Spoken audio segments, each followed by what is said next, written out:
Dan saudara-saudara, kita pasti dimaki, kita pasti difitnah, karena banyak kekuatan, tidak hanya di negara kita, banyak kekuatan memang berada di pihak yang senang di alam penuh korupsi, penuh penyelewengan, penuh penipuan. Mereka ingin kaya di atas penderitaan rakyat kecil. Jadi kita harus siap. Kalau kita dihantam, kita difitnah, kita diejek, terima itu sebagai kebanggaan. Assalamualaikum warahmatullahi wabarakatuh. Apa kabarnya teman-teman? Balik lagi di channel Kajian Online. Pak Prabowo, teman-teman, marah karena ya kinerja perpajakan di Indonesia memang masih disebut belum optimal. Dan alhasil ini Menko Purbaya langsung dakdikduk.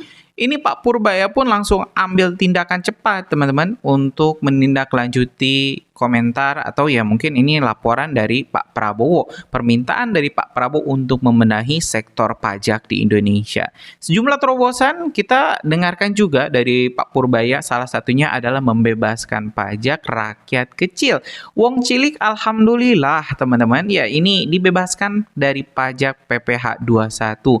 Intinya kalau misalnya gajinya 10 juta ke bawah nggak kena pajak tuh. Ada juga ini terobosan dari Pak Purbaya untuk membebaskan pajak rakyat kecil yang ingin membeli rumah. Itu luar biasa loh teman-teman, jangan salah ya. Pajak rumah itu sangat besar kalau misalnya dibiarkan, dan alhamdulillah ini informasinya diperpanjang hingga tahun depan. Jadi mudah-mudahan teman-teman bisa segera dapat ya kebeli itu rumah. Nah ini teman-teman, Pak Purbaya ngaku deg-degan ketika ya Pak Prabowo nyerempet-nyerempet soal bea cukai, soal pajak. Pak Prabowo ingin semua lini ini kenapa disorot pajak? Karena salah satu pendapatan terbesar APBN kita ya dari pajak. Harus rapi kata Pak Prabowo. Ya kita mending dengar saja deh langsung ya komentar dari Pak Purbaya seperti apa biar lebih jelas. Oke teman-teman, yuk kita simak informasi selengkapnya. Kalau orang jahat mengejek kita, berarti kita benar dan kita harus terus melaksanakan dan membela kebenaran.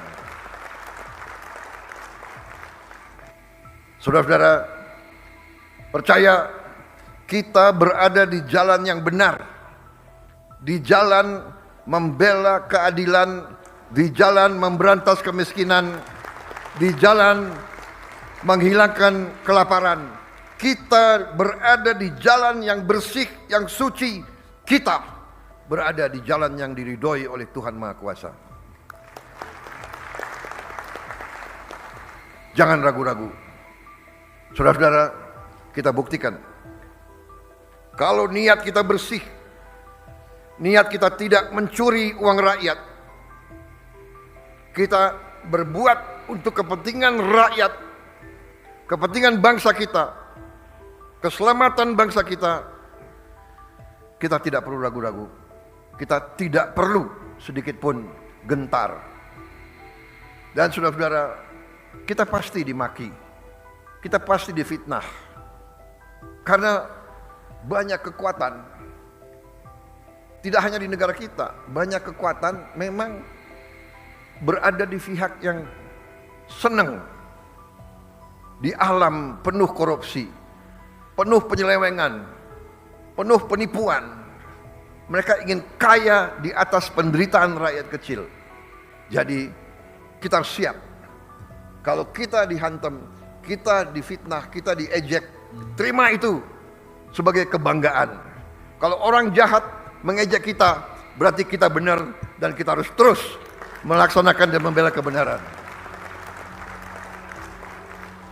Saudara-saudara,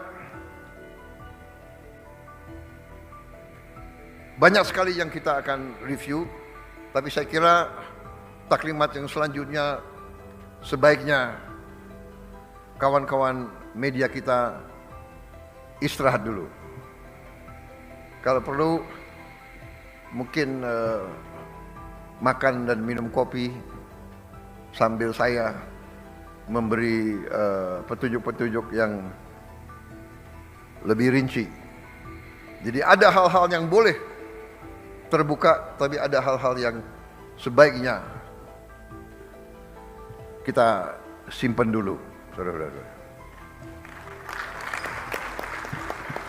Bagaimana? Setuju? Kok nggak semangat setuju? Setuju? Biasa itu di DPR. Tapi di sini koalisi kita kuat kan? Ketua partai semua ada semua ya? Ada. Ketua PKB ada? Oh.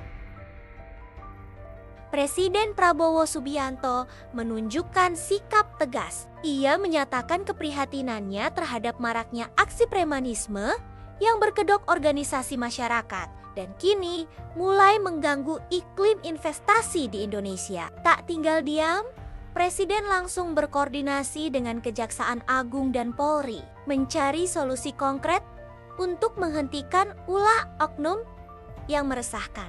Pemerintah menegaskan, ormas yang terbukti melakukan tindak pidana akan ditindak tegas sesuai hukum yang berlaku. Tak hanya itu, pembinaan terhadap ormas juga akan dilakukan demi menjaga ketertiban dan keamanan masyarakat. Kekhawatiran ini bukan tanpa alasan.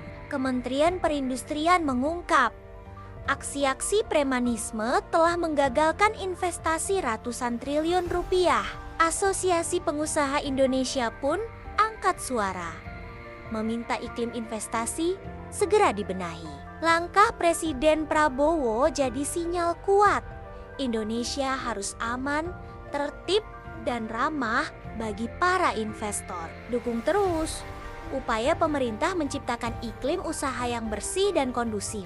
Laporkan jika kamu melihat aksi premanisme di sekitarmu karena perubahan butuh peran kita semua.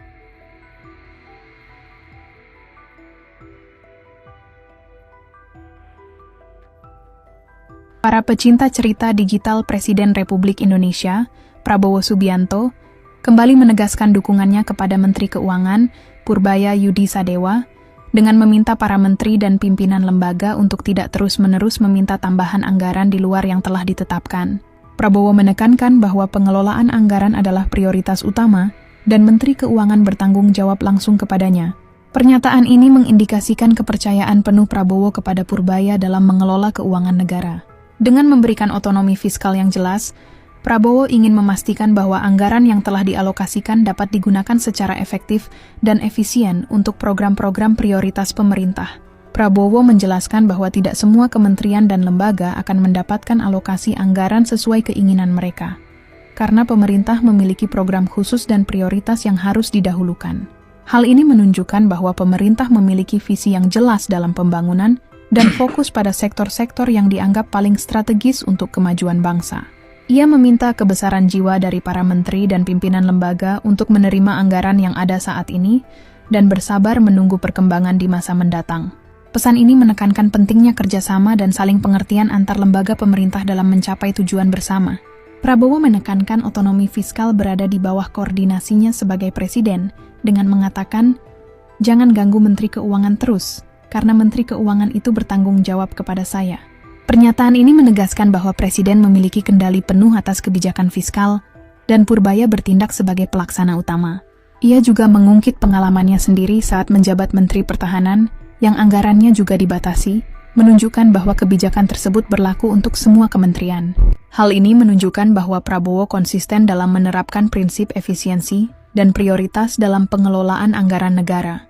Dukungan Prabowo kepada Purbaya adalah langkah strategis untuk memastikan program khusus dan prioritas pemerintah berjalan lancar. Dengan memberikan kepercayaan dan otonomi yang jelas, Prabowo berharap Purbaya dapat mengelola keuangan negara dengan baik dan mencapai target-target yang telah ditetapkan. Pada akhirnya, keberhasilan program-program prioritas pemerintah akan bergantung pada kerjasama yang solid antara semua lembaga pemerintah dan dukungan dari seluruh masyarakat. Dengan pengelolaan anggaran yang efisien dan fokus pada tujuan yang jelas, Indonesia dapat mencapai kemajuan yang signifikan di berbagai bidang. Penilis Roy Wijaya Untuk bisa hadir dan berbicara di forum yang penting ini, saudara-saudara, saya menyampaikan penghargaan, apresiasi kepada Indonesian Petroleum Association atas konsistensinya dalam menyelenggarakan acara-acara seperti ini sebagai salah satu forum migas terbesar di Asia Tenggara dengan partisipasi lebih dari 60 negara yang hadir. Acara ini mencerminkan bahwa sektor energi Indonesia tetap dinamis dan menarik di mata dunia. Saudara-saudara sekalian, baru minggu lalu saya mendapat kehormatan meresmikan produksi perdana lapangan minyak forel dan terubuk di Kepulauan Natuna. Ini menjadi peresmian pertama lifting migas pada masa pemerintahan yang saya pimpin.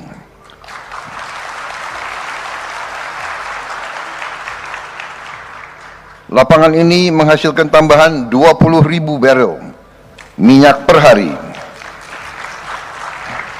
dan 60 juta standar kaki kubik gas per hari.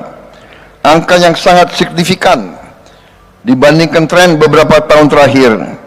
Saudara-saudara sekalian, dan saya diberi laporan upaya ini dikerjakan 100% oleh anak-anak bangsa kita sendiri. Ini bukan hanya pencapaian matematis, bukan pencapaian teknis, tetapi adalah tonggak yang sangat penting dalam upaya kita terus-menerus untuk mencapai swasembada energi nasional. Saudara-saudara sekalian,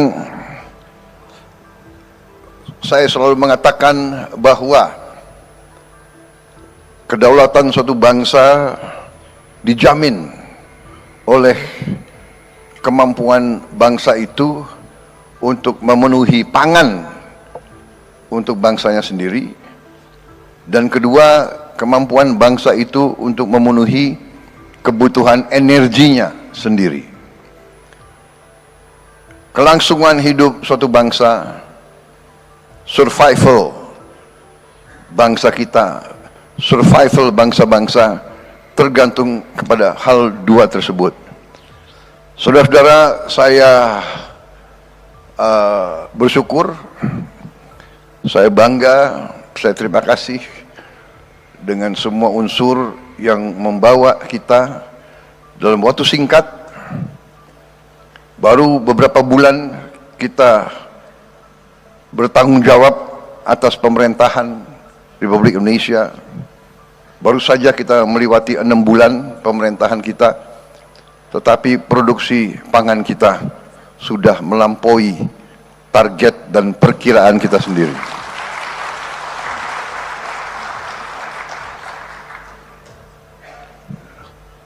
Cadangan pangan, cadangan beras dan jagung di gudang-gudang pemerintah, saya diberi laporan merupakan cadangan beras dan jagung terbesar sejak negara kita berdiri. Sejak sejarah Republik Indonesia, cadangan beras dan jagung yang ada di gudang pemerintah adalah terbesar dalam sejarah Republik Indonesia. Bahkan beberapa saat yang lalu kita khawatir tidak cukup gudang untuk menampung produksi tersebut, sehingga saya perintahkan untuk membangun gudang-gudang improvisasi. Saudara-saudara, apa yang kita capai di bidang pangan ternyata bukanlah sesuatu yang terlalu pelik. Yang penting adalah kebijakan-kebijakan yang kita ambil adalah kebijakan-kebijakan yang masuk akal. Common sense, masuk akal, menyelesaikan kesulitan, menyelesaikan masalah, dan berorientasi kepada kepentingan bangsa dan rakyat Indonesia. Asal itu menjadi pegangan kita, hasilnya sangat cepat kelihatan. Demikian juga di bidang energi, garis kita juga sederhana. Kita mengerti bahwa potensi energi kita sangat-sangat besar. Tadi saya diberi laporan sekian puluh blok migas yang siap kita tawarkan secara besar-besaran. Saya minta badan-badan regulasi sederhanakan regulasi.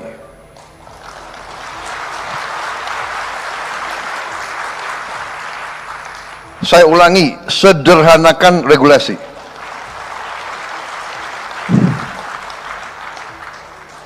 Ini ada kecenderungan, ya, tidak hanya di Indonesia, tapi Indonesia ahlinya. Indonesia ahli membuat regulasi yang demikian sulit untuk kita sendiri. Ini harus kita kurangi. Pejabat yang tidak mau mensederhanakan regulasi akan saya ganti, akan saya copot.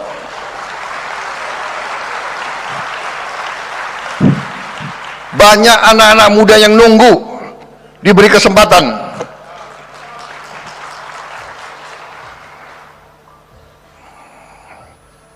Saya minta dirubah budaya. Kalau bisa dibikin susah, kenapa dibikin gampang?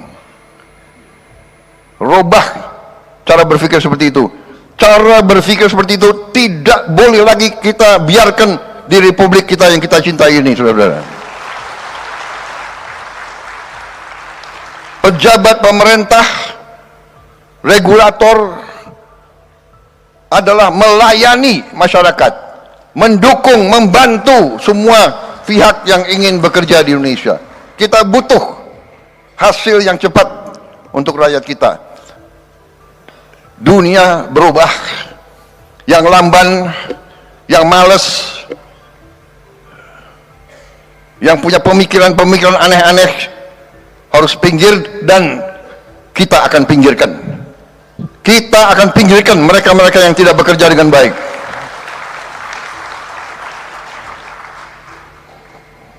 Sederhanakan semua proses.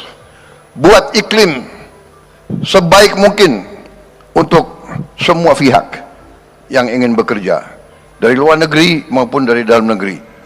Saudara-saudara, tapi kita mengerti potensi kita sangat besar. Potensi energi terbarukan kita luar biasa. Geotermal kita luar biasa.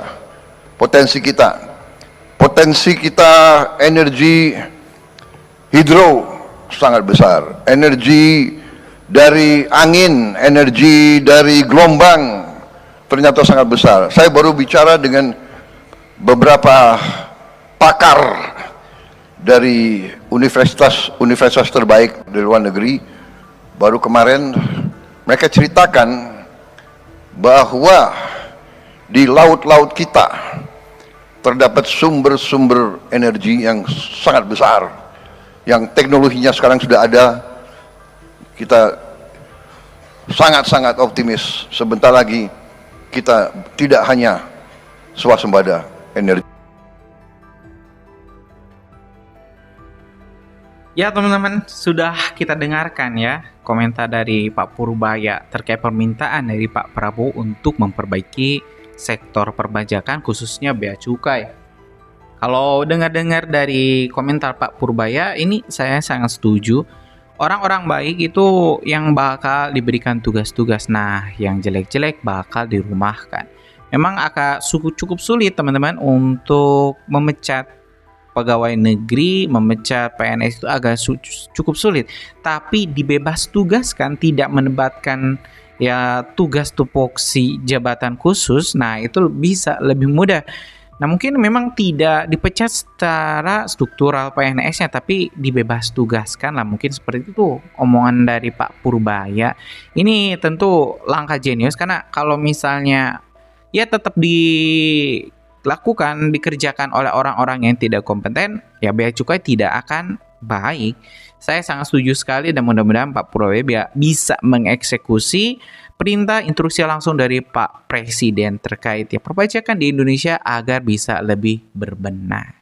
Gimana menurut kalian? Teman-teman punya pendapat lain? Coba tulis di kolom komentar, kita bakal diskusikan. Kita lanjut di video selanjutnya. Assalamualaikum warahmatullahi wabarakatuh.